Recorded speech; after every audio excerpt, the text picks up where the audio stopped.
अगर आंखों पर पट्टी बांध दी जाए तो थोड़ी दूर चल पाना भी बहुत मुश्किल हो जाता है। लेकिन एक लड़की ने आंख नहीं होने के बावजूद भी यूपीएससी का सफर तय किया और देश की पहली नेत्रहीन महिला आईएएस बन गई। कोई जिद्दी लड़की ही होगी ना ऐसी, क्योंकि अगर उसकी जगह कोई और इंसान होता तो पूरी जिंदगी सिर्फ अंधा बनकर गुजार देता। वो जिद्दी लड़की और कोई नहीं, महाराष्ट्र के उल्लासनगर की प्रांजल पाटिल है, जिसको रेलवे ने नौकरी देने से इसलिए मना कर दिया था क्योंकि उसकी आंखें नहीं थी। और आज वही लड़की तिरुवनंतपुरम में आईएएस के पद पर कार्यरत है। ये सब उसकी जिद और अंदर चलने वाले उस तूफान का ही नतीजा है जो हर परेशानी को उखाड़ कर फेंक देता है। क्योंकि प्रॉब्लम्स की वजह से बहाने लगाना तो बहुत आसान है, लेकिन अंदर एक तूफान चाहिए होता है प्रॉब्लम्स को लात मार के कुछ बड़ा करने के लिए। ऐसी ही एक कहानी है हरियाणा के अजीत कुमार की। 5 साल की उम्र में इस बंदे को डायरिया हो गया और इस वजह से उनकी आंखों की रोशनी हमेशा के लिए चली गई। लेकिन कहते हैं ना कि इरादे पक्के और अंदर एक जिद हो तो इंसान किसी भी कीमत पर मंजिल तक पहुंच ही जाता है। इस बंदे ने आंखें नहीं होने के बावजूद भी अच्छी रैंक से यूपीएससी की एग्जाम पास की। लेकिन आंखों की वजह से इस बंदे को सिविल सेवा में कोई पद न देकर रेलवे में अधिकारी का पद ऑफर किया गया।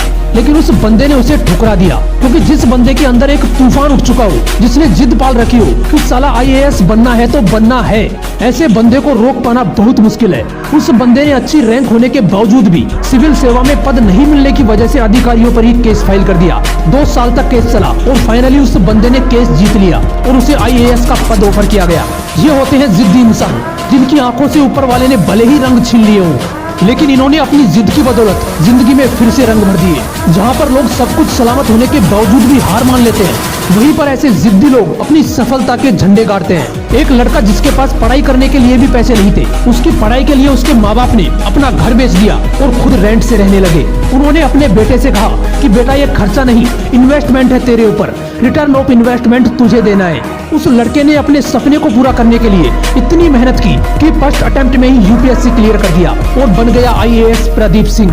यार औकात से बड़ा करने के लिए औकात से ज्यादा मेहनत करनी पड़ती है। ऐसा ही एक लड़का जिसके अब्बू रिक्शा चलाते थे, गरीबी का आलम कुछ ऐसा था कि उस बंदे के पास बुक्स खरीदने तक के पैसे नहीं थे। इसके बावजूद जब तुम बहानों की लिस्ट बना रहे थे, वो लड़का इंडिया का यंगेस्ट आईएएस ऑफिसर बन गया, मिस्टर अंसार शेख। अगर आप गवर्नमेंट जॉब की तैयारी कर रहे हो तो ये तो कन्फर्म है कि आप किसी रईस खानदान से बिलोंग नहीं करते हैं। आप में से किसी के पिताजी गवर्नमेंट जॉब करते होंगे तो किसी के प्राइवेट जॉब करते होंगे, किसी के पिताजी शॉपकीपर होंगे तो किसी के पिताजी मजदूर भी होंगे। आपकी कंडीशन जैसी भी हो, चाहे आप मिडिल क्लास फैमिली से बिलोंग करते हो या एक पुअर फैमिली से, अगर गवर्नमेंट जॉब लगनी है, चाहे कितनी भी छोटी हो या कितनी भी बड़ी हो, मेरे दोस्त पढ़ना तो पड़ेगा।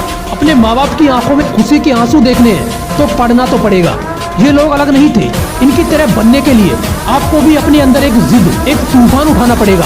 आपको जरूरत पैदा करनी पड़ेगी। इसलिए अपने अंदर के पढ़ाकू इंसान को जगाओ और बहानों को साइड करके लग जाओ अपनी पढ़ाई में।